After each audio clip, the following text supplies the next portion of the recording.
రోమీయులకు రాసిన పత్రిక 7వ అధ్యాయం 18వ వచనంలో, నా యందు అనగా నా శరీరమందు మంచిది ఏది నివసింపదని నేను ఎరుగుదును. మంచిదంటూ నా శరీరంలో ఏదీ లేదు, నేను వేరు, నా శరీరం వేరని తెలుసుకున్నాడని.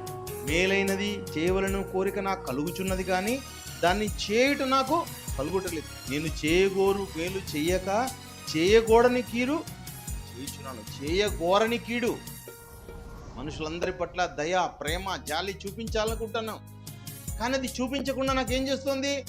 నా శరీరంలో మంచిది కానిదేదో నివసిస్తోంది. అలా చూపించకుండా చేస్తోంది. అపవాది క్రియలే బయటికి వచ్చేటట్లు చేస్తుంది. ఈ శరీరానికి ఎవరు వచ్చారు? అపవాది పట్టేశాడు. పిల్లరా 24లో, అయ్యో నేనెంత దౌర్భాగ్యుడను, ఇట్టి మరణంనకు లోనగు శరీరం నుండి నన్ను ఎవడు విడిపించును? శరీరం మంచి చేయాలని అనుకుంటుందే కానీ మంచి చేయలేకపోతుంది. ఈ శరీరాన్ని అపవాది శక్తి ఆవహించేశాడు. అపవాది యొక్క క్రియలకే ఈ శరీరం మళ్ళీపోతుంది.